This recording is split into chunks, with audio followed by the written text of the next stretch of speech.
नमयं विष्णुपदाय कृष्णपृष्ठाय भूतले श्रीमते जयपताका स्वामिनीति नामिने नमाचार्यपदाय निताय कृपाप्रदायिने गौरपथारमोदाय नगरग्रामतारिणे नमयं विष्णुपदाय कृष्णपृष्ठाय भूतले श्रीमते भक्तिवेदान्त स्वामिनीति नामिने नमस्ते सरस्वती देवे गौरवाणी प्रचारिणे निर्विशेष शून्यवादी पश्चात्देशतारिणे नमस्ते श्री पुंडरीकाय कृष्ण प्रेम प्रदाय श्रीमाधवेन्द्र शिवकाय महावदन्यायते कात्यायनी महामाये महायोगिनीश्वरी नन्दसूतं देवीं पतिं मे कुरुते नमः जय श्री कृष्ण चैतन्य प्रभु नित्यानंद श्री अद्वैत गदाधर श्रीवासादि गौर भक्त वृंद हरे कृष्णा कृष्ण कृष्ण हरे हरे हरे राम राम राम हरे हरे ओम यं ब्रह्म वरुणेन्द्र रुद्र मरुतस्तुनक्ति दिव्यैस्तवै वेदै शङ्खपदक्रमं उपनिषदै गायन्ति यं सामगा ध्यान अवस्थित तद्गतेन मनसा पश्यन्ति यं योगिनो यस्यन्तं न विदुषुः असुरगणा देवैः तस्मै नमः ओम नारायणं नमस्कृत्यं नरं चैव नरोत्तमं देवीं सरस्वतीं व्यासं ततो जयमुदीरये। ओम नमो भगवते वासुदेवाय। ओम नमो भगवते वासुदेवाय। ओम नमो भगवते वासुदेवाय। ओम नमो भगवते वासुदेवाय। ओम नमो भगवते वासुदेवाय। ओम नमो भगवते वासुदेवाय।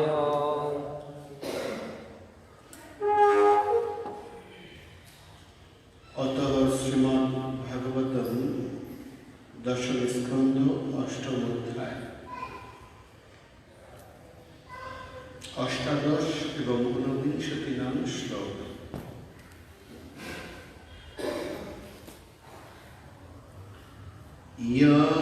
यस्मिन् महाभागा प्रीतिं कुर्वन्ति मानवा नारायणोऽभिभावन्त्यां विष्णुपक्षानिवासुरा य एतस्मिन् महाभागा सकले बोलो य एतस्मिन् महाभागा य एतस्मिन् महाभागा नारायणोः अभिभवन्त्यतां विष्णुपक्षानिवासुरा विष्णुपक्षानिवासुरा। ऊनविंशति नाम श्लोक। तस्मान्नन्दात्मजोऽयम् तस्मान्नन्दात्मजोऽयम् तेन रायणसमो गुणोऽयि नारायण समो गुणै श्रिया कीर्तनानुभावेन শ্রিয়া কীর্তনভাবেন গোপায়স্য সমাহিতা রূপয়স্য সমাহিতা তস্মাদাত্মজো হয়ং তস্মান্মুজয়ং তে নারায়ণ সমো গুণৈ হে নারায়ণ সমুন্নয় শ্রিয়া কীর্তনুভাবেন শ্রিয়া কীর্তনভাবেন গোপায়স্য সমাহিতা। রূপয়স্য সমাহিতা। অনুবাদ: অসুররা ভগবান শ্রীবিষ্ণুর পক্ষ অবলম্বনকারী দেবতাদের কখনো পরাভূত করতে পারে না। তেমনি যে ব্যক্তি বা সম্প্রদায় শ্রীকৃষ্ণের প্রতি অনুরক্ত তারা অত্যন্ত ভাগ্যবান, কারণ তারা শ্রীকৃষ্ণের প্রতি অত্যন্ত প্রীতিযুক্ত হওয়ার ফলে তারা কখনো বংশের অনুচর সদৃশ অসুরদের দ্বারা অথবা অন্তরের শত্রু ইন্দ্রিয়ের দ্বারা পরাভূত হন না।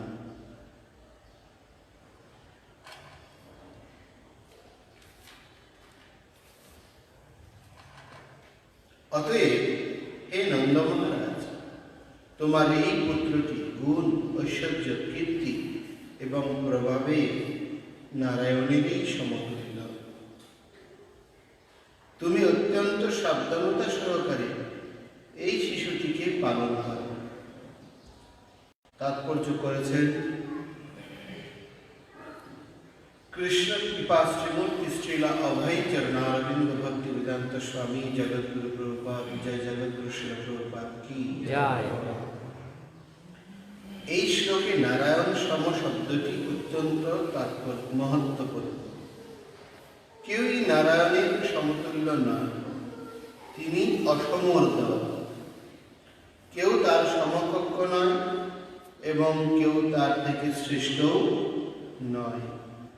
সেই সম্বন্ধে শাস্ত্রে বলা হয়েছে, ইয়স্তু নারায়ণং দেব ব্রহ্ম রুদ্রাদি দৈবতৈ সমত্তে নৈব দীক্ষিত স পাষণ্ডী ভবে ধ্রুবম।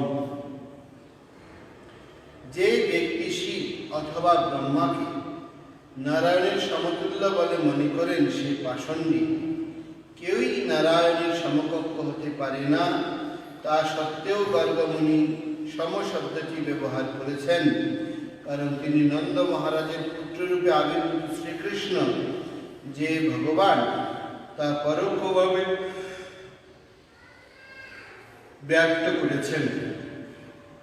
গর্গমুনি নন্দ মহারাজকে বোঝাতে চেয়েছিলেন, তোমার আরাধ্য ভগবান শ্রী নারায়ণ তোমার প্রতি অত্যন্ত প্রসন্ন হয়ে তারই সমগুণ সম্পূর্ণ এক পুত্রকে প্রেরণ করেছেন। অতএব তুমি তোমার এই পুত্রটির নাম মুকুন্দ, মধুসূদন আদি রাখতে পারো। কিন্তু সবসময় মনে রেখো যে যখনই তুমি ভালো কিছু করতে যাবে তখনই বহু বাধা বিপত্তি আসবে। তাই অত্যন্ত সাবধানতার সঙ্গে এই শিশুটির পালন পোষণ এবং রক্ষণাবেক্ষণ করো। নারায়ণ যেভাবে সর্বদা তোমাকে রক্ষা করেন, তুমিও যদি অত্যন্ত সাবধানতা সহকারে এই শিশুটিকে রক্ষা করতে পারো তাহলে এই শিশুটি নারায়ণেরই সদৃশ হবেন। গর্গমুনি আরো বলেছিলেন যে শিশুটি যদিও নারায়ণের মতোই গুণবান, তবু রাসবিহারী রূপে তিনি নারায়ণের থেকেও অধিক আনন্দ উপভোগ করবেন। সেই সম্বন্ধে ব্রহ্ম সংহিতায় বলা হয়েছে, লক্ষ্মী সহস্র শত সম্ভ্রম সেব্যমানম। লক্ষ্মী সদৃশ অগণিত ব্রজ গোপিকারা শ্রদ্ধা সহকারে তার সেবা করবেন। শ্রীমদ্ ভাগবতম দশম স্কন্ধ হচ্ছে ভাগবত রূপী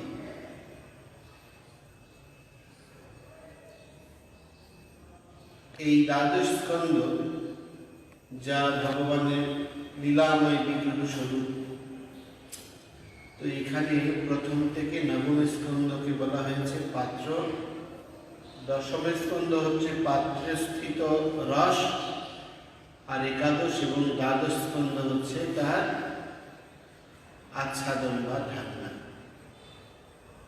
তো এখানে দশম স্কন্ধে এই অধ্যায়ে ভগবান শ্রীকৃষ্ণের মুখের মধ্যে বিশ্বরূপ প্রদর্শন নামক অধ্যায়ে গর্গমুনি কর্তৃক নন্দ মহারাজকে যে উপদেশ প্রদান করা হয়েছে সেখানে ভগবানের বিভূতি এবং স্বরূপ উপস্থাপন করা হয়েছে। তো এইখানে প্রভুপাদ তাৎপর্যে বলছেন যে ভগবান নারায়ণ সম শব্দটি ভাগবতমে এখানে ব্যাসদেব উল্লেখ করেছেন। গর্গমুনির অভিব্যক্তি যে ভগবানের সমান। ভগবান হচ্ছে অসমর্থ তত্ত্ব, তার ঊর্ধ্বেও কেউ নেই, তার সমানও কেউ হতে পারে। তো সেই ভগবানের যারা ভক্ত তারাই ভগবানের মতোই বিভূতিপূর্ণ এবং সর্বতোভাবে মাহাত্ম্যপূর্ণ, এই জগতে সর্বতোভাবে কীর্তিমান হন। তো অষ্টাদশ শ্লোকে আমরা পাঠ করেছি যে যারা ভগবান বিষ্ণুর ভক্ত দেবতারা, দেবতাদের আরাধ্য হচ্ছেন যজ্ঞেশ্বর ভগবান বিষ্ণু, তারা কখনোই অসুরের দ্বারা পরাভূত হন না। আচ্ছা, এই ভাগবতম পড়েছেন অনেক জায়গায় অসুরদের কর্তৃক দেবতারা পরাভূত হয়েছে, এটা বর্ণনা করা হয়েছে। বহু শাস্ত্রে এটা বর্ণিত হয়েছে। তাহলে আমার প্রশ্ন, এইখানে দেবতারা কখনো পরাভূত হন না, এই সত্যটি প্রতিপাদন করার প্রচেষ্টা করা হলো কেন? দেবতারা কি পরাভূত হন না?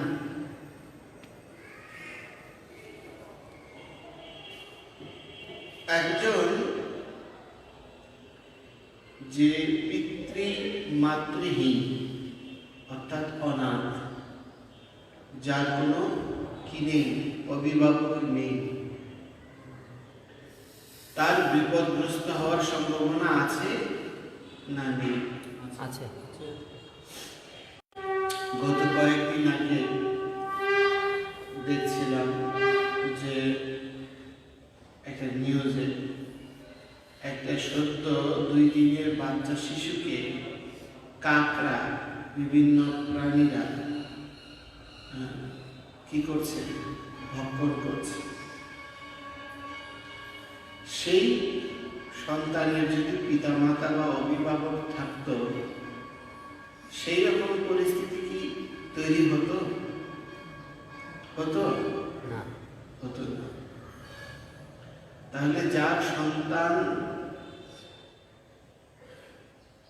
পিতামাতা শূন্য বা অভিভাবকত্বহীন, সেই সন্তান যেই কোনো মুহূর্তে বিপর্যস্ত হতে পারে এবং নিজের অস্তিত্ব বিনাশ হতে পারে। যে কোনো সময় তার অস্তিত্ব বিপন্ন হতে পারে।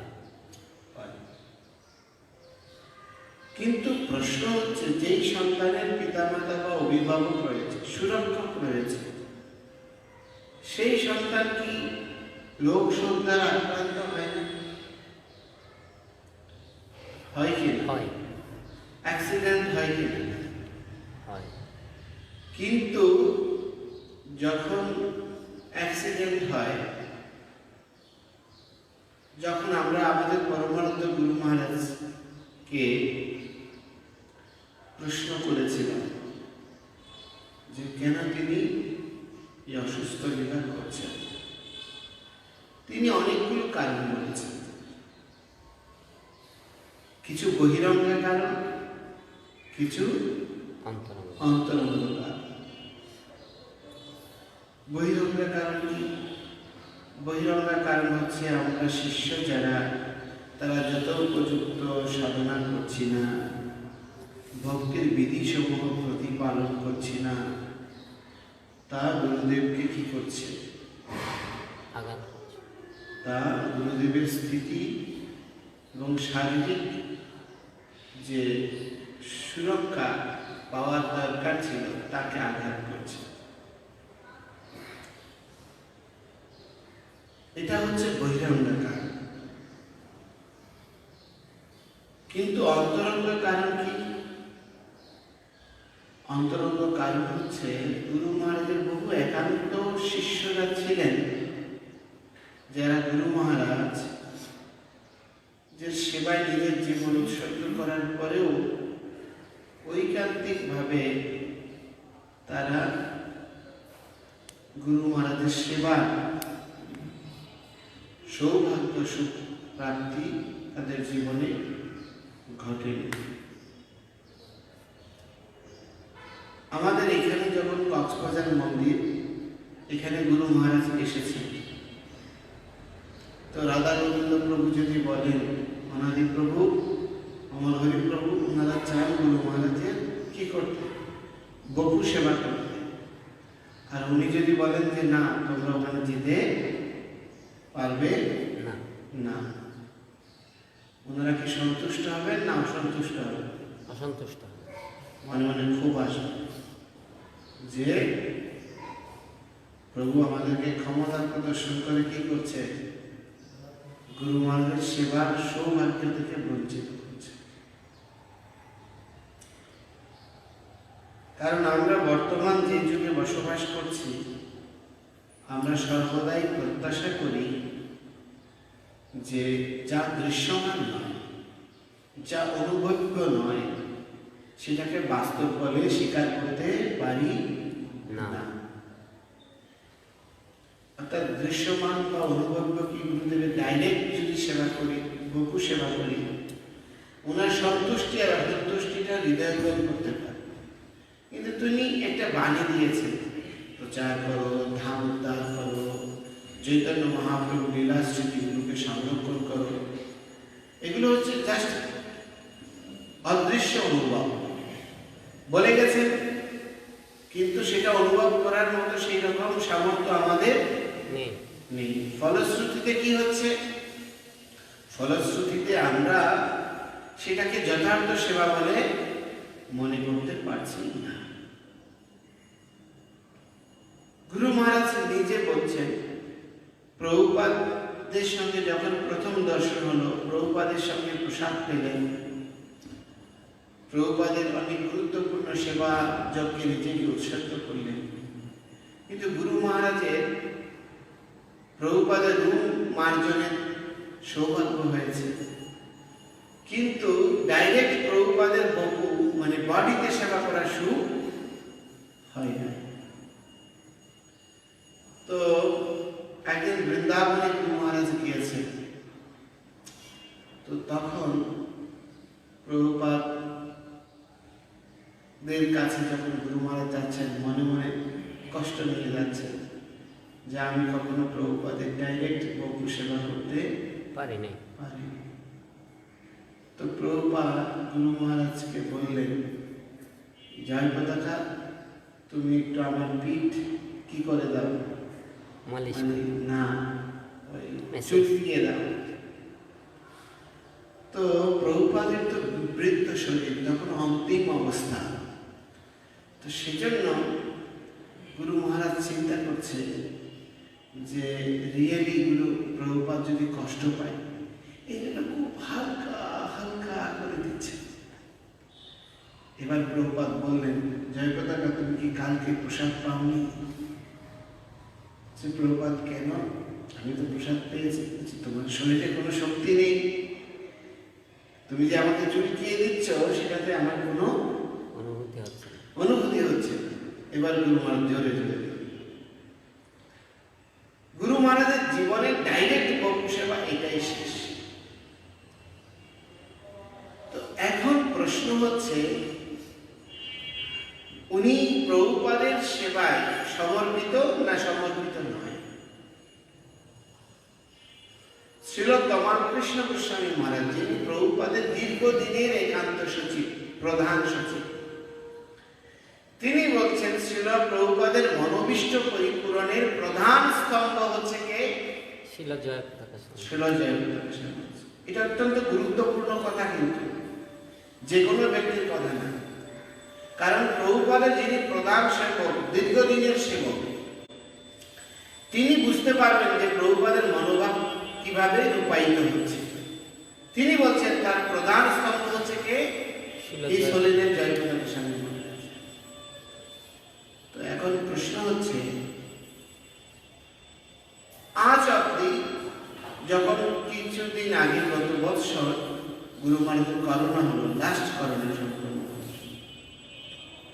তো সেইবার ধামে দীক্ষা হওয়ার কথা ছিল অনলাইন। তো দীক্ষা অনুষ্ঠানটা আগের দিন রাত্রে প্রায় 11টা-12টার দিকে সবাই চলে এসেছে ক্যান্সেল করে। তো সেদিন বিকেলবেলা দেখছি গুরু মহারাজ চৈতন্য চরিতামৃত ক্লাস নিচ্ছেন। তো আমি খবর নিলাম গুরু মহারাজ কথা বলতে পারছেন না, এই জন্য কি হলো, দীক্ষানুষ্ঠান ক্যান্সেল হলো। উনি এখন ক্লাস দিচ্ছেন কিভাবে? সভাপতি প্রশ্ন আসবে না আপনাদের? আসবে কিনা? তো গুরু মহারাজের প্রধান সেবক শ্রীপাদ মহাবরাহ প্রভু বলছেন, গুরু মহারাজকে ডাক্তার বলছে আপনি কথা বলতে পারবেন। তো গুরু মহারাজ বলছে যে দেখুন, আমি যদি চৈতন্য মহাপ্রভু লীলার কথা বর্ণনা করতে না পারি তাহলে আমি ভালো হতে পারবো না।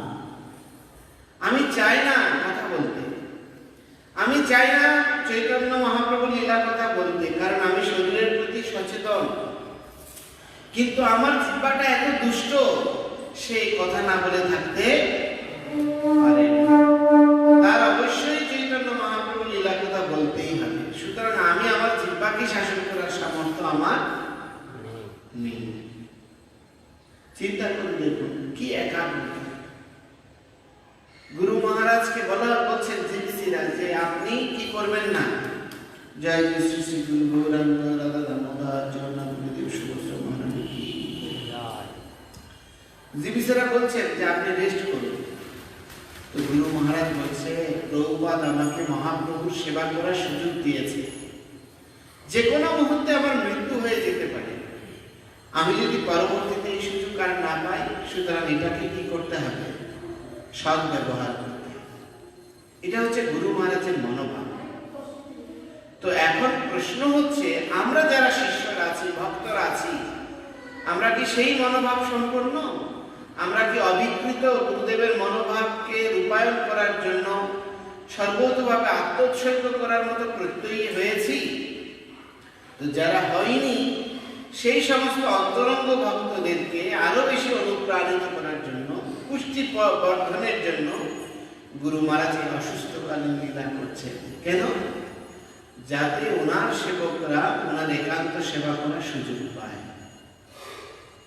বুঝতে পেরেছেন? এটা হচ্ছে অন্তরঙ্গকার।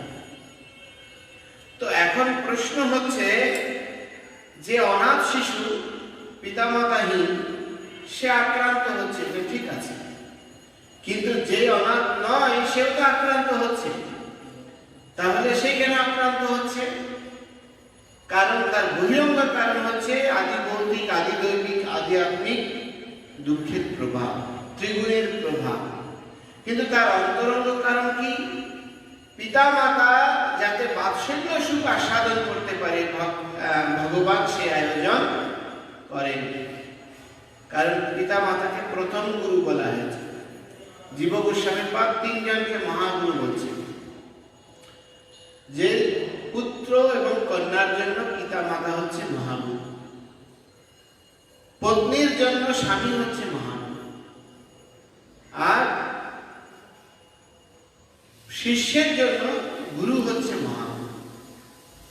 তো সুতরাং তারা যেহেতু ভগবানের অভিপ্রায় সাধনের জন্য, যথার্থ সন্তান বাৎসল্যতার শিক্ষা প্রদানের জন্য, সন্তান জন্মদানের জন্য, প্রজা সৃষ্টির জন্য এই পৃথিবীতে আবির্ভূত হয়েছেন, তাদেরকে যেন বাৎসল্যের সুখ প্রদান করতে পারে। কৃষ্ণ কত নটখট লীলা করেছে না? কৃষ্ণের মতো আর কেউ নটখট লীলা করেছে? দুষ্টামি করেছেন? আর একজন করেছেন, প্রায় শব্দটা বলা যায়, মানে প্রায় কাছাকাছি। সেটাকে চৈতন্য না না, সেটা হচ্ছে গণেশজি। তো কেন গণেশজি এই লীলা করেছেন? তখন কিন্তু গণেশজির জন্ম হয়নি। তো দেবী দুর্গা আজকে হচ্ছে মহাষ্টমী, রিয়েলি দুর্গা পূজার, বাসন্তী পূজার আজকে মহাষ্টমী।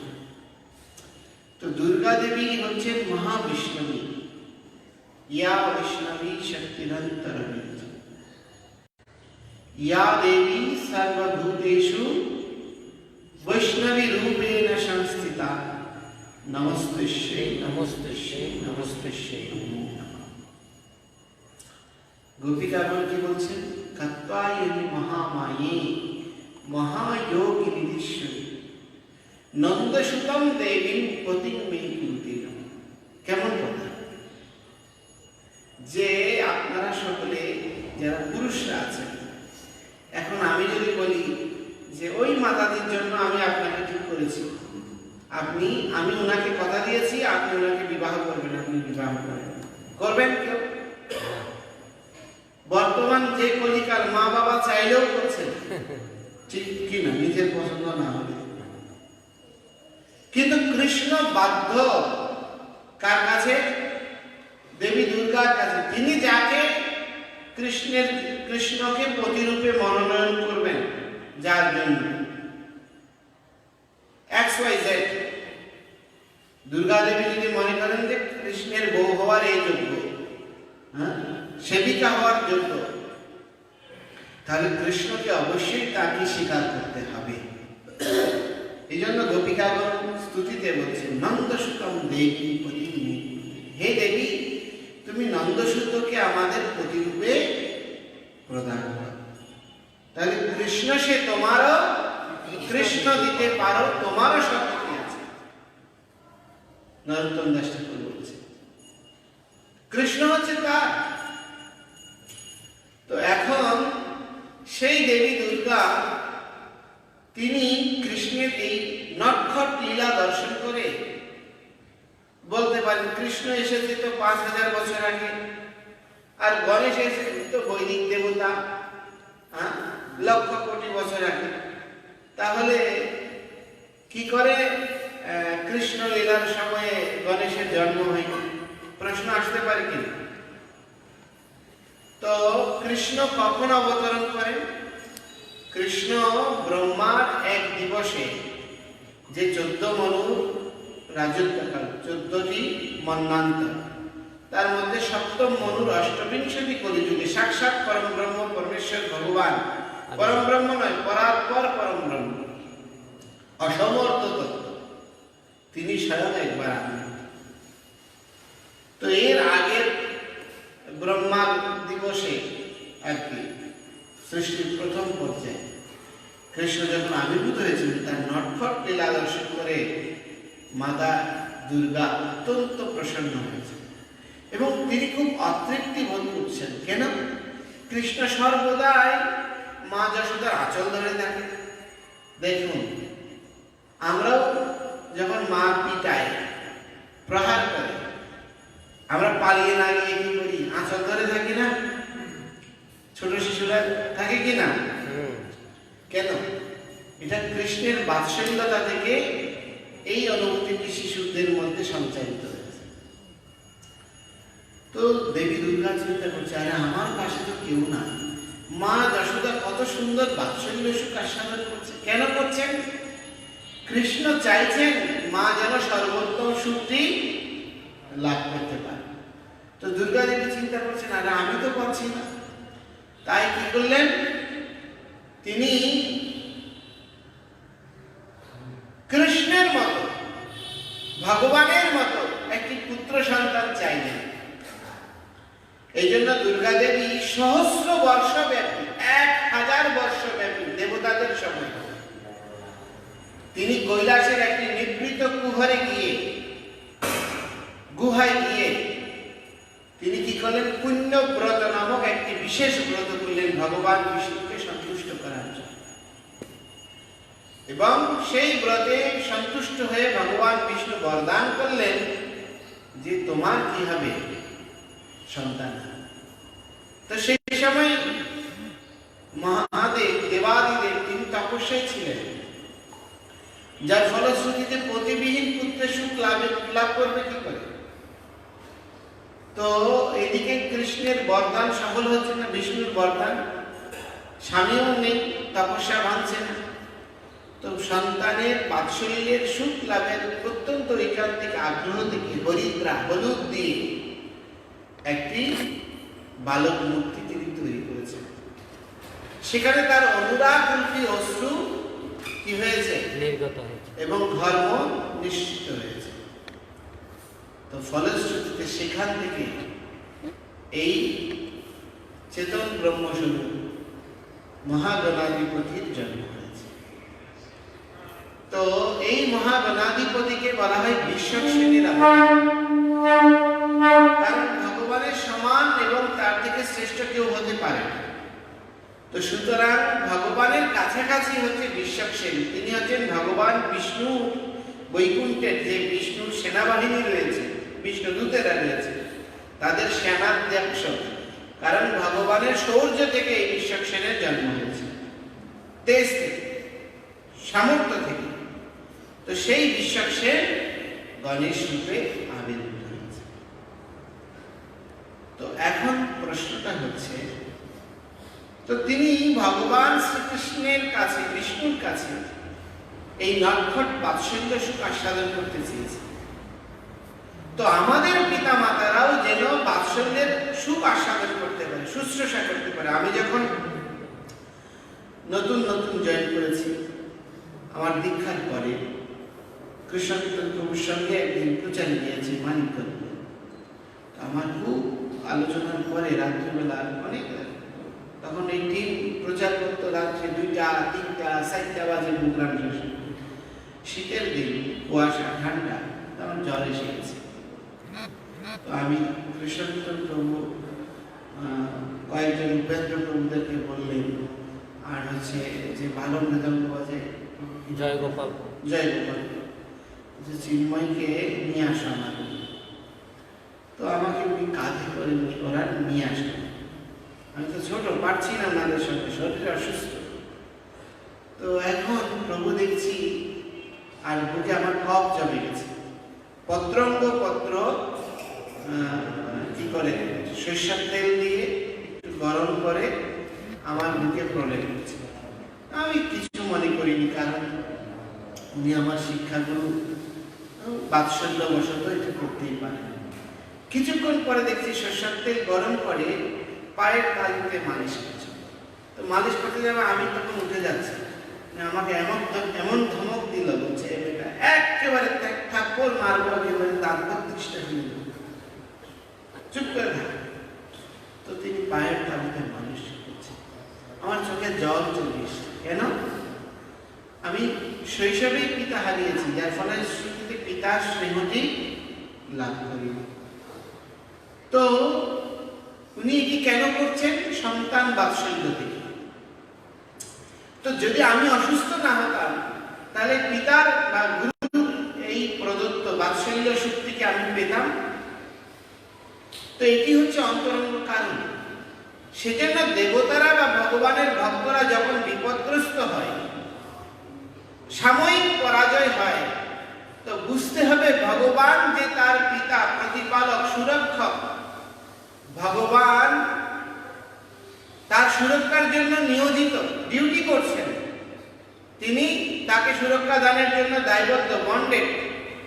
সেটা প্রতিপাদনের জন্য ভগবান এই লীলাটি বিস্তার করেন। বুঝতে পেরেছেন? যেমন ভাগবতমের প্রথম স্কন্ধে ব্যাসদেব, বিষ্ণুদেব বলছেন ভগবানকে, বিষ্ণুদেব যে স্তুতি করেছেন, সেখানে বলছে বিজয় সখেতি। হে প্রভু, তুমি কার সখা? বিজয়ীর সখা। আমরা কি বলি, এই জগতে কেউ পরাজিতের লোক আছে? যে দল ক্ষমতায় যাবে, পরের দিন সারা দেশের মানুষ কি হয়ে গেছে? তার পক্ষে, সেই দলের হয়ে গেছে। ঠিক বলছি না ভুল বলছি? যেই মন্দিরের নেতৃত্বে আসবে, সবাই তার অনুরাগী। ঠিক বলছি না ভুল বলছি?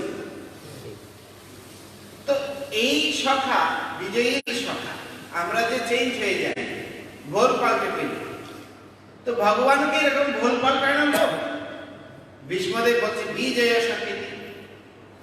তো এটার বাহ্য অর্থ এটাই প্রতিপাদিত হয়। বাহ্য অর্থ কি? যে জয়ী হবে তার পক্ষে। তো অর্জুনরা জয়ী হয়েছে, এই জন্য কৃষ্ণ ওদের দলের লোক। ভীষ্মদেব এটাই বোঝাতে চেয়েছে, কিন্তু তার আসল কারণ কি?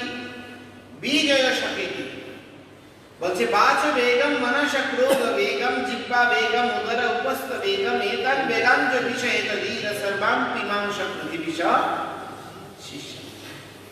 যিনি এই ছয়টি বেগকে দমনে সমর্থ হয়েছেন, যিনি ইন্দ্রিয়ের অতীত হতে সক্ষম হয়েছেন, ইন্দ্রিয়ের বিষয় থেকে নিজের মন বুদ্ধিকে পরাবর্তন। এখানে প্রভুপাদ তাৎপর্য অনুবাদে ব্রেকেট দিয়ে বলেছেন যে কি বললেন? তিনি বললেন এখানে আপনার যে কখনো পরাজিত হয় না, এটা বাহ্যভাবে শত্রুদের কাছে যেমন পরাজিত হয় না, ঠিক অন্তভাবে ইন্দ্রিয় আর মনের কাছেও কখনো ভক্তরা পরাজিত হয় না, দেবতারা পরাজিত হয় না। আমাদের জীবনে, সাধারণ মানুষের জীবনে, মনে করেন কোনো অ্যাক্সিডেন্ট হয়েছে, কোনো ছেলে কোনো মেয়েকে ভালোবেসে ফেলেছে বা তার চেয়েও বেশি কিছু হয়ে গেছে, সে পরবর্তীতে হয়তো তার সঙ্গে ছাড়াছাড়ি হয়ে গেছে, আর একটা বিয়ে করেছে।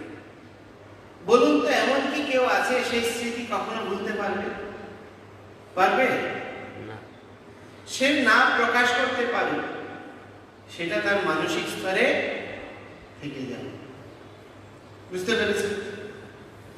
যেমন আমাদের লোকাল মেম্বার যিনি রফিক আহমেদ পুন্ডরিক ধামী, তো তিনি বলেন যে বাজি তোমারা হিন্দু বহুত বড় ডেঞ্জারাস। তো আমি বললাম কি কি হিন্দুরা কি ভয়ানক? বলছে আমরা যখন বিচার সালিশ করতে আসি তখন হিন্দুরা কি করে? চুপচাপ থাকে, কিছু বলে না। কিন্তু আমি কখন দিন গালি দিছি, তারে কখন কি করেছি, আমরা এটা একদিন দুদিন পরে আবার আমরা আজকে মারামারি করছি, মাথা ফাটাফাটি করছি, কালকে আমরা আলিঙ্গন করে সব ঠিক হয়ে গেছি। কিন্তু তোমাদের তোমারা হিন্দু বাজি জীবনন্দ বলিব বাজি আর জীবনে মনে ভিতরে রাখে দিব, আর সুযোগ পাইলেই হজি আর কি করিব, হ্যাঁ সাকসেস করে দেবে, প্রতিশোধ নিয়ে নেবে। এটা সত্য। আমরা জীবনে কোনো যদি প্রতিকূল অনুকূল যেই পরিস্থিতির সম্মুখীন হই না কেন, আমরা যদিও বাইরে দেখাই যে না আমি এটার দ্বারা প্রভাবিত নই, কিন্তু বাস্তবিক অর্থে আমরা এটা থেকে ভুলতে পারি না। কিন্তু যারা ভগবানের ভক্ত, যে দেবতারা, দেখুন আমরা কি বলি, সাধারণ উদাহরণ দেওয়ার সময় অনেক সময় বলি মহাদেব পার্বতীর দ্বারা সম্মোহিত হয়েছে, কি বলি কিনা? হ্যাঁ, ব্রহ্মা সন্ধ্যার দ্বারা, হ্যাঁ, বিশ্বামিত্র মুনি মেনকার দ্বারা, হ্যাঁ, ভরদ্রাজ মুনি অস্পরা ঘৃতজির দ্বারা, বলি না? বলুন তো আজকে যদি আমরা মনে করেন চতুরাত্মা প্রভুকে একটা নতুন করে বিয়ে করালাম, আর কালকে যদি বলা হয়, মনে করেন আমাদের কথা বাদ দিলাম, গুরু মহারাজ সাক্ষাৎ বলল যে চতুরাত্মা তুমি এখন আজকে থেকে একটা টানা 6 মাস নয়, একেবারে 6 বছরের জন্য কি করো, ধ্যানে বসে যাও। তুমি 6 বছর আর উঠবে না, খাবে না, ঘুমাবে না, কি করবে? তপস্যা করবে। এটা মেনে নেওয়া সম্ভব? যদিও উনি অনেক মহান বৈষ্ণব, আমি জাস্ট একটা উদাহরণ দেওয়ার জন্য বলছি, ওনার অনেক গুণ আছে, এটা আমার মধ্যে নেই। কিন্তু দেখুন সাক্ষাৎ রামানুজার্যকে ভগবানের কৃপার সপ্তাবেশ অবতার দ্বারা, রামানুজার্য হচ্ছে ভগবানের সপ্তাবেশ অবতার, সেই রকম বলাদৃঢ় এক ভগবত প্রতিনিধি, তার 800-র অধিক শিষ্য, সন্ন্যাসী শিষ্য 800-র অধিক। যখন তিনি একদিন এরকম ব্যাসনে বসে বললেন, হে পুত্ররা, ভাগবত পাঠের পরে বলছে আমি একটা কালকে স্বপ্ন দেখেছি। কি স্বপ্ন? তার আগে ভগবান ব্যাঙ্কটেশ্বরের রাজস্বপূর্ণ সেবা বিকশিত হয়নি। আমি স্বপ্ন দেখেছি ভগবান ব্যাঙ্কটেশ্বর মানে তিরুপতি বালাজি, তার বাগানে প্রচুর ফুল ফুটেছে, অদ্ভুত অদ্ভুত সব ফুল। তো এই ফুলগুলি ঝরে পড়ছে। তো আমি যখন পুষ্প বৃক্ষকে গিয়ে বলছি, আরে তোমাদের জন্ম হয়েছে ভগবানের চরণে যাওয়ার জন্য, তোমরা ঝরে পড়ছো কেন? তো সেই বৃক্ষসমূহ দুঃখ করে বলছে, কেন আমরা আর বেঁচে থাকবো, কেন গাছে অপেক্ষার প্রহর গুনবো, কারণ কেউ তো নেই যে আমাদেরকে নিয়ে গোবিন্দের চরণে অর্পণ করবে, ভগবান ব্যাঙ্কটেশ্বরের চরণে অর্পণ, এরকম কোন সেবক নেই। এই জন্য আমরা মনের দুঃখে আত্মাহুতি দান করছি। তো বলছে, আমার ইচ্ছে হয়েছে ভগবান ব্যাঙ্কটেশ্বরের সেবায় তোমরা আত্মোৎসর্গ করবে এবং প্রত্যেক দিন সেই উদ্যান থেকে পুষ্প সংগ্রহ করে ভগবান ব্যাঙ্কটেশ্বরকে পুষ্পমালা কি করবে? পড়াবে। তো এখন ভগবান ব্যাঙ্কটেশ্বর এই বার্তা যখন শিষ্যদের বললেন, 800 সন্ন্যাসী শিষ্য অদৌবদনে বসে আছে, কেউ মাথা তুলছে না। কেন? এই 7টি পাহাড় যে হস্তি স্বরূপ, যারা ব্যাঙ্কটেশ্বর মানে ঘুমন্ত হাতির মতো, এই পাহাড়ের উপরে কি রয়েছে? সেখানে ভগবান আদি বরাহ ক্ষেত্র, সেটি ভূমি দেবীকে বিবাহ করেছিলেন, সেই স্থানে ভগবান বরাহকুণ্ড রয়েছে।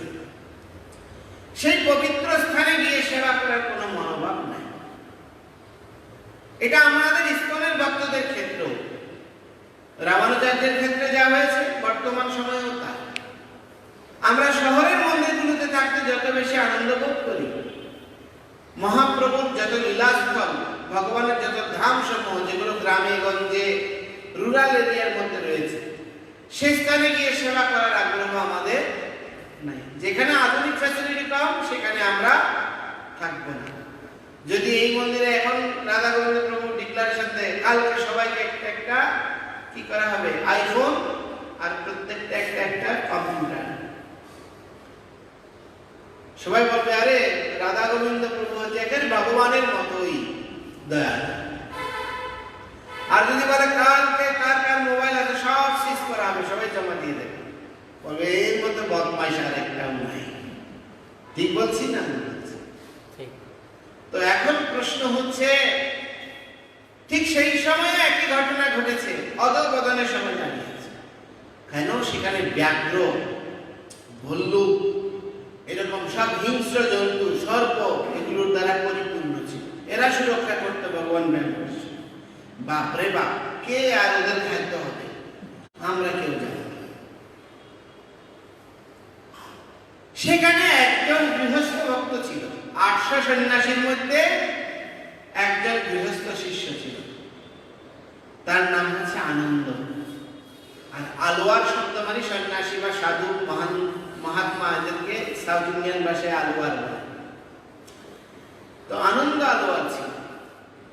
তো আনন্দ আলোয়ার হাত তুলে, তো যখন হাত তুলেছে, ওই অনেকে গলবস্ত্রের ভিতর দিয়ে এরকম করে হাত দিয়ে তার হাতটাকে টানতেছে। কারণ যখন আমরা কেউ ওই দলের নাই, তুমি কেন আবার একটা বিদলের হচ্ছ? বুঝতে পারছি জিনিসটা? আমরা নিজেরা করব না, আবার কাউকে করতেও দেব না। এটা হচ্ছে আমাদের স্বভাব। আমি যখন একজন ভক্তকে ব্রহ্মচারীকে জয়েন করিয়েছি, আমাকে এক ভক্ত প্রেসিডেন্ট বলছে যে, প্রভু আপনি কেন আমার ভক্তটাকে নিয়ে গেলেন? আমি বলছি, আমি তো তোমাকে উপকার করেছি। কেমন উপকার করেছি? বার্ষমালা হচ্ছে গুরুমানের প্রাণধন। তো ওনার যদি সেবা না হয়, তাহলে তোমাকে যদি পাঠাই, তোমাকে সেবা করতে হবে না? হবে কি না? তো আমি তোমার ভক্ত একটা গড়েছ, সেটাকে নিয়ে এসে তোমার উপকার করেছি, কারণ তোমাকে প্রচার করার সুযোগ দিয়েছি। কথাটা যদিও মনে হয় হাস্যরসে একটা উত্তর দিয়েছি, কথাটার যথার্থতা আছে কিনা। তো আমরা নিজে করবো না, কাউকে করতেও দেব না। যেমন আমাদের অনেক ভক্তরা বলে, আরে কর্মী আর হচ্ছে গৃহী, গৃহমেধী, আর হচ্ছে আমরা ত্যাগী, এরকম বলে ভক্তরা, বলে না? প্রভুপাদ বলছে কেউ গৃহমেদিও না, কেউ কর্মীও না, সবাই ভক্ত। মহাপ্রভুর পরিকল্পনা কি বলছেন? হইয়া যেন হবেন যত গৌর ভক্ত বৃন্দ। আজকে হয়নি কালকে হবে। প্রভুপাদ বলছে দুই ধরনের সেবক রয়েছে, প্রত্যক্ষ এবং পরোক্ষ। আমরা ডাইরেক্টলি সেবা করছি যারা ত্যাগীরা, আর যারা সংসারের উপার্জন করে দিচ্ছে তারা পরোক্ষভাবে করছে, সুতরাং উভয় ভক্ত। এখন ত্যাগীরা চিন্তা করছে, আরে আনন্দ আলোয়ার হাত তুলেছে, আমাদের মান সম্মান তো শেষ, নামাও। তো আনন্দকে বলছে, আরে আনন্দ তোমার মাথা নষ্ট হয়ে গেছে, তোমার স্ত্রী 7 মাসের গর্ভবতী, তো তোমার স্ত্রীকে কে দেখবে? বলছে কেন দেখবে কেন? ও আমার সঙ্গে যাবে। বলছে এই উঁচু চড়াই পাহাড়ের মধ্যে প্রত্যেকদিন উঠতে পারবে? তোমার স্ত্রীর তো অবস্থা কাহিল হয়ে যাবে, মৃত্যু হয়ে যাবে, কেউ না। তো তখন আনন্দ আলোয়ার বলছে, হে গুরুদেব, রামানুজাচার্য তখন চোখ দিয়ে জল পড়ছে। কেন? কি শিষ্য করেছি, একজনও কি করছে না, রিপ্লাই দিচ্ছে না, একজনও সম্মতি দিচ্ছে না। তো আনন্দ আলোয়ার বলছে, হে গুরুদেব, আপনি অশ্রুপাত করার কোনো কারণ নেই, আমি অবশ্যই কি করব, ভগবান জ্ঞানপ্রকাশের সেবা করব। তখন রামানুজাচার্য শিষ্যদের কথাটাই বলছে, তোমার স্ত্রী তো 7 মাসের গর্ভবতী। বলছে হ্যাঁ, কি হয়েছে, আমার স্ত্রীও যাবে আমার সঙ্গে সেবা করতে। বলছে সে পারবে, গুরুদেব তো করুণা পূর্ণ, সে পারবে। বলছে সে যদি আমার অর্ধাঙ্গিনী হয় অবশ্যই পারবে, আর যদি সে আমার স্ত্রী না হয়, বেবিচারী হয়, তাহলে পারবে না। স্ত্রী বলছে হ্যাঁ হ্যাঁ স্বামী, হে গুরুদেব, আমি অবশ্যই যাব। গিয়েছে দুজনে, গিয়ে দেখছে বাগানের ফুল ঝরে যাওয়ার আরো একটা কারণ আছে, কি গাছগুলো পাথরের পাহাড়, তো দেখেছে যারা গিয়েছে, জল সাপ্লাইয়ের ব্যবস্থা নেই, তো কুয়া করতে হবে না। এখন নিজে কুয়া করছে, খনন করছে, কতগুলো ওখানে কুড়াল পাওয়া যায় এরকম সুচান লম্বা, ওগুলো দিয়ে পাথর কাটছে, বড় বড় পাথর স্ত্রীকে দিচ্ছে বয়ে নিয়ে। 7 মাসের গর্ভবতী, খবর আছে। আমাদের মায়েরা হলে কি বলবে, বলে যে বেটা তোর ভাত খাবো না, যা, আমার শরীর পাচ্ছে। কেমন সাধ্যী স্ত্রী পতি সহগমন করছে, তিনি পাথর নিয়ে যাচ্ছে। তো আনন্দ আলোয়ার খুব আনন্দের সহিত সেবা করছে, যে ভগবানের গুরুদেবের ইচ্ছা পরিপূরণ করা যাবে, ভগবানকে সজ্জা করা যাবে, ফুল বাগানে ভালো ফুল ধরবে।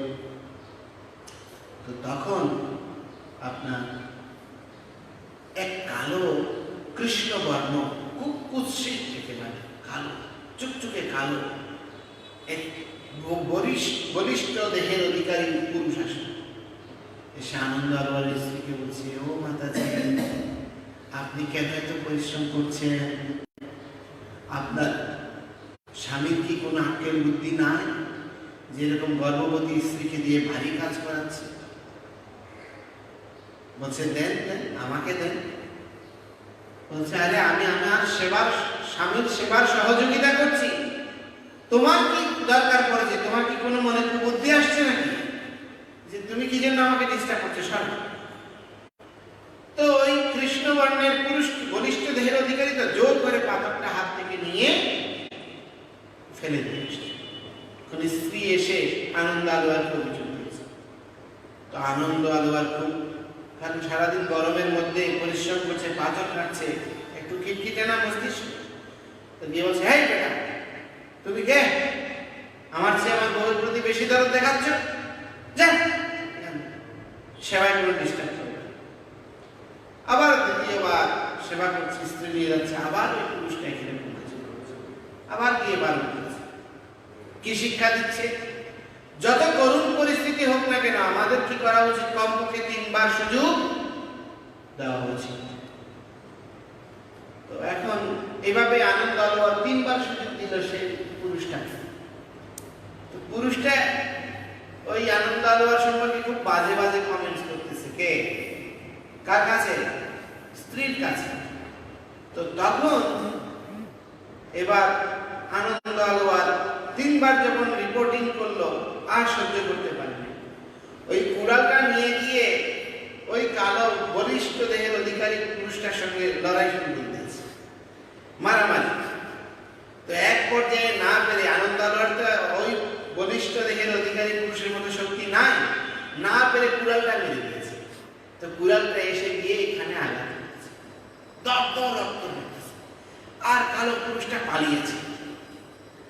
তো এখন বিকালবেলা কি করছে, ওই আনন্দ আলোয়ার এবার ঘরে আসলো, ফুল তুললো, ভগবানের জন্য মালা গাচ্ছে। তো ভগবান ব্যাঙ্কটেশ্বরের পূজারি এসে বলছে, ভগবান ব্যাঙ্কটেশ্বর আনন্দ তোমাকে ডাকছে, সাক্ষাৎ স্বয়ং তোমাকে ডাকছে। এই শব্দ যদি উচ্চ আপনারা শুনতে পান, যে এখন শুনেছেন গুরু মহারাজ এসেছে আর আমাদের গুরু মহারাজকে রিসিপশন করতে হবে বা সেবা করতে হবে। আবার আরেকদিকে বার্তা এসেছে স্বয়ং কৃষ্ণ এসেছে তোমাকে নিয়ে যাওয়ার জন্য। কোনটা গ্রহণ করবেন? কোনটা গ্রহণ করবেন? এটা বলছি, আসলে বাস্তবে এটা হয় না। বাস্তবে সবাই কৃষ্ণের দলে দৌড় দেবেন। কেন? আরে বাজে আর কত নিয়ম বিধি পালন করবে, এখন নিতে যখন আসছে একটু চলে যেতে হবে বাস। তো আনন্দ আলোয়ার বলছে ব্যাঙ্কটেশ্বরকে বলো যেন একটু ওয়েট করে, অপেক্ষা করে, আমি মালাটা পেতে তারপর আমি আসবো। তো এবার ব্যাঙ্কটেশ্বরের বার্তা নিয়ে দ্বিতীয়বার ব্রাহ্মণ আসলো, যাই বলছে কার জন্য মালা গাচ্ছ? যার জন্য মালা গাচ্ছ সেই বলছে যে তোমাকে কি করতে, মালা না নিতে এখন যেতে। বলছে আমি তার চাকর নাকি? কে বলছে? আনন্দ বলছে আমি কি তার চাকর নাকি? আমি তার জন্য মালা গাচ্ছি না। তো কে বলছে আমি ওর জন্য মালা গাচ্ছি? আমি আমার গুরুদেব আদেশ করেছেন এই জন্য গাচ্ছি, তার প্রতি আমার কোনো ভক্তিও নাই, ভালোবাসাও নাই। গুরুদেব আমাকে একটা মালা দিতে বলেছে এই জন্য মালা দিচ্ছি। আমি আমার গুরুদেবের প্রতি ভালোবাসা আছে, ওর প্রতি নাই। এবার আনন্দ আলোয়ারকে তৃতীয়বার বার্তা প্রেরণ করলেন পূজারীকে দিয়ে, বলছেন যদি তুমি এখন না যাও তাহলে এই স্থান থেকে এক্ষুনি চলে যেতে বলেছে। কে বলছে? ভগবান স্বয়ং। আনন্দ আলোয়ার বলছে, আমাদের চট্টগ্রামের ভাষায় বলতেছি আর কি, চট্টগ্রামের ভাষায় যেই জামাইয়ের মেয়ের জামাইয়ের বিটা থাকে না, তাকে কি বলে? বাদাম্মা বলে। বাদাম্মা ব্যক্তি গড় জামাই, বুঝতে পারছেন? তো এখন আনন্দ আলোয়ার মানে ওদের সাউথ ভাষায় বলেছে আর কি, বলছে আরে ও হচ্ছে একটা বাদাম্মা, ওর কি নাই কোনো জায়গা জমি নাই, ও এখানে পদ্মাবতীর বাড়িতে এসে গড় জামাই আছে, ও আমারে কে তাড়ানো? এটা ওরও জায়গা না, আমারও জায়গা না, আমার গুরুদেব আদেশ করছে এই জন্য আমি এখানে আছি, যাব না। যাই সন্ধ্যার পরে মালাটা গেতে সুন্দর করে চন্দন, গুরু, কর্পূর, মাঙ্গলিক সব দ্রব্য নিয়ে ভগবানের মন্দিরে গিয়েছে। ভগবান স্বয়ং দাঁড়িয়ে আছে ব্যাঙ্কটেশ্বর। এখন মনে করেন আমার সঙ্গে চতুরাত্মা প্রভু বা রাধা গোবিন্দ প্রভুর সঙ্গে ঝগড়া হয়েছে, মানে খুব খারাপ ঝগড়া হয়েছে বা খারাপ ব্যবহার করেছে। এরপরে যদি সামনাসামনি হয়, মুখোমুখি হতে একটু লজ্জা লাগে না? লাগে কি না? কোনো কারণে যদি আবার যেতে হয়, এখন তো মালা দিতে আসতে হয়েছে। এই জন্য কি করছে আনন্দ আলোয়ার, ওই মুখের দিকে তাকাচ্ছে না, নিচের দিকে তাকাচ্ছে। যে নিচের দিকে তাকিয়ে মালাটা রাখতে গিয়েছে, দেখছে ওখানে রক্ত, রক্তের বন্যা হয়ে যাচ্ছে। তো না রক্ত দেখার পরেও ভক্তরা তো একটু করুণা হয়, করুণা হওয়ার পরে কৃষ্ণ না কৃষ্ণ আবার তাড়াতাড়ি হাঁটা দিয়েছে, ওই ভগবানের দিকে না তাকিয়ে পেছনের দিকে ফিরে হাঁটা দিয়েছে।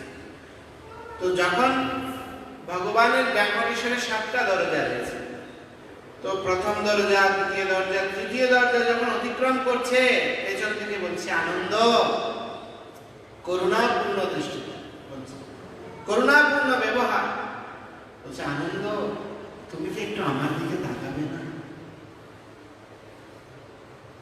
তো তারপর আনন্দ তাকাচ্ছে না, কারণ লজ্জা আছে। তো এবার বলছে আনন্দ তুমি ছাড়া আমার কে আছে? এই জন্যই তো আমি তোমার প্রতি বেশি নির্ভর করি। আমি আহত, তুমি কি আমাকে তাকে একটু শুশ্রূষা করবে না?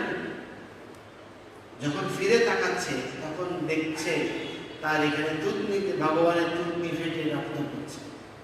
কালো মানুষটা কে ছিল? স্বয়ং ভগবান ব্যঙ্কটেশ্বর ছিল। গুরু অনেক সময় শিষ্যকে শাসন করে, মন্দ কথা বলে, অভিভাবক অথরিটি অনেক সময় মন্দ কথা বলে, এটা কল্যাণকর বলে মনে করে গ্রহণ করা উচিত। তো ভগবানও সেই সময় আনন্দ আলোরকে গালি দিচ্ছে ওনার বউকে শুনিয়ে শুনিয়ে। ওনার বউ কিন্তু সঠিক ধর্ম পালন করছে, কারণ প্রতিভা গুরু নিন্দা যেটা হয় তথা না যাইবে, গুরু নিন্দুকের মুখ কবু না হেরিবে। কৃষ্ণ রুষ্ট হলে গুরু রাখিবারে পারে, গুরু রুষ্টি কৃষ্ণ কবু রাখিবারে না। তো এখন সেজন্য আনন্দ আলোর স্ত্রী প্রতিবাদ করেছে, কিন্তু বাবা বা পতি প্রভু তিনি তো শাসন করতেই পারেন। তখন আনন্দ আলোর বুঝতে পেরেছে, আহা আমার স্ত্রী দুঃখে বিচলিত হয়েছে, আর তো কেউ নয়, সাক্ষাৎ ভগবান ব্যঙ্কটেশ্বর। এই জন্য কর্পূর আদি বিভিন্ন ঔষধি বস্তু দিয়ে একটা ভগবান ব্যঙ্কটেশ্বরের এই জায়গায় একটা দেখবেন একটা কি আছে, একটা পট্টির মতো আছে সাদা, এখন হীরা টিরা দিয়ে বানিয়ে দিয়েছে, কিন্তু ওখানে ঔষধি দেওয়া হয় প্রতিদিন এখনো স্টিল। আর ওই যে কুড়ালটা ছুঁড়ে মেরেছে, ভগবান আদেশ করছে, হে আনন্দ তুমি তো এটা আমাকে আঘাত করনি, সর্বোত্তম ভালোবাসা প্রদর্শন করেছো, এই সুখ আমি যেন বঞ্চিত না হয়, আমার ভক্তরা যেন এই সুখের মহিমা বুঝতে পারে। এই জন্য ভগবান ব্যঙ্কটেশ্বরের প্রধান দরজায় এখনো সেই কুড়ালটা রয়েছে, বুঝতে পারছেন? আনন্দ আলোর তো ভগবান যে এখানে বিষ্ণুদেব বলছে বিজয় সকিত, যিনি এরকম ইন্দ্রিয় মন বুদ্ধির উপর বিজয় সাধন করে সর্বান্তকরণে গুরু এবং কৃষ্ণের সুখের জন্য নিজের সর্বস্ব উৎসর্গ করবেন, তাকে বিজয়ী বলা হয়েছে। কৃষ্ণ হচ্ছে তার সখা, তার মিত্র। যারা ইন্দ্রিয় মন বুদ্ধির কাছে পরাজিত হয়েছে, কৃষ্ণ তাদের নন। তো সেই জন্য আজকে এই পবিত্র তিথি, আজকে মহাষ্টমী,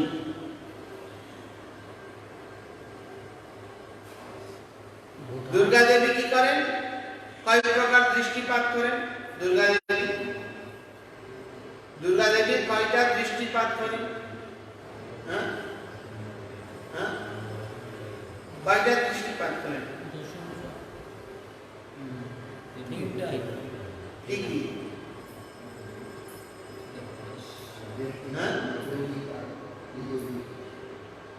না, তার দুই ধরনের শক্তি রয়েছে। একটি হচ্ছে সম্মোহাত্মিক, আর একটা হচ্ছে বিক্ষেপাত্মিক। তিনি জগৎজীবকে ধনং দেহি জনং দেহি যশ দেহি কেন এগুলো দেন? যারা দেখবেন ভক্তি চর্চা করবে না তাদেরকে এইসব বেশি দেবে। যে সাধুরা পিউন না তাদেরকে কি করবে? তাদেরকে সম্মান যশ এসব দেবে বেশি।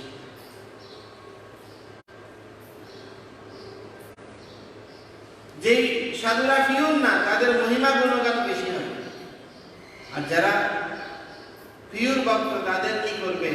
মানুষ সমাজে নিন্দা মন্দ অপযশ এসব গুলো করবে। এটা ভাগবতেও আছে, কাদের স্কন্ধে কলির বর্ণনা। তো যারা পিউর না, যাদের কাম্য বিষয়ের প্রতি আসক্তি, তাদেরকে স্ত্রী পুত্র ধন জন সম্পত্তি সব দিয়ে একেবারে গড়িয়ে রাখবেন। এটা হচ্ছে তার ডিউটি। কেন? তিনি হচ্ছেন কৃষ্ণের সর্বোত্তমা সেবিকা। এই জন্য কৃষ্ণের কাছে কোনো ভেজাল মাল পৌঁছাবে না, বুঝতে পারছেন? এগুলো দিয়ে দূরে সরিয়ে রাখবে। আর যখন কেউ এই সমাধি বৈশ্যের মতো সংসার বিষয় থেকে মুক্ত হতে চাইবে, বিক্ষেপাত্মিক শক্তি দিয়ে তাকে কি করবে? তার চিন্তার বিক্ষুব্ধতা তৈরি করবে, সংসারের প্রতি বৈরাগ্য প্রদান করবে। আমরা সবাই শনিকে ভালো মনে করি না খারাপ মনে করি? শনির মতো ভালো বন্ধু আর কেউ নেই। শনির দশা যার উপর পড়ছে, সেই যদি সেই সময়ে বৈরাগ্য অনুশীলন করে শুদ্ধ ভক্তির চর্চা করে, শনির দশা তাকে টাচ করবে না। হনুমানের কাছে গিয়েছিল, শনি সার সাথে হচ্ছে সবচেয়ে ভয়ঙ্কর, মহাদেবকে পর্যন্ত প্রভাবিত করেছে, কিন্তু হনুমান কি করতে পারে? কারণ হনুমান তো নিশ্চয় বৈরাগ্যের মূর্তি। তো সেজন্য বিক্ষেপাত্মিকা শক্তি দিয়ে পিউরিফাই করে। তো আমরা যখন সেবা করতে গিয়ে বিভিন্ন সময় মান অপমান বাদ অপবাদ আসে, বিভিন্ন রকমের জঞ্জা বিক্ষুব্ধ পরিস্থিতি আসে, সেই সময় আমাদের উচিত বৈরাগ্য অনুশীলন করে ভগবানের প্রতি আরো বেশি সেবা করব। আমাদের কর্মরত গুরু মহারাজ হচ্ছে তার জ্বলন্ত উদাহরণ। ওনাকে 11 বার প্রেসিডেন্ট করেছেন প্রভুপাদ, আর ওনাকে 11 বার প্রেসিডেন্ট পোস্ট থেকে সরানো হয়েছে। প্রভুপাদ দিয়ে যায় আর ওনার শিষ্যরা সরিয়ে যায়। তো আমাদের জীবনে এখনো 11 বার হয় নাই, বুঝতে পারছেন? এই জন্য আমাদের কোনো বিচলিত হওয়ার কোনো কারণ নেই। আমরা 11 বারের চেয়ে বেশি হইলে হয়তো সহ্য করতে পারবো না, কারণ আমাদের গুরু মহারাজের মতো তো আমরা আর মহিমান্বিত নই। কিন্তু যেহেতু ওনার সন্তান আমরা, সেজন্য আমাদের কমপক্ষে 11 বার পর্যন্ত অপেক্ষা করতে হবে। হরে কৃষ্ণ কৃষ্ণ কৃষ্ণ কৃষ্ণ হরে হরে, হরে রাম হরে রাম রাম রাম। অনেক সময় নষ্ট করেছি।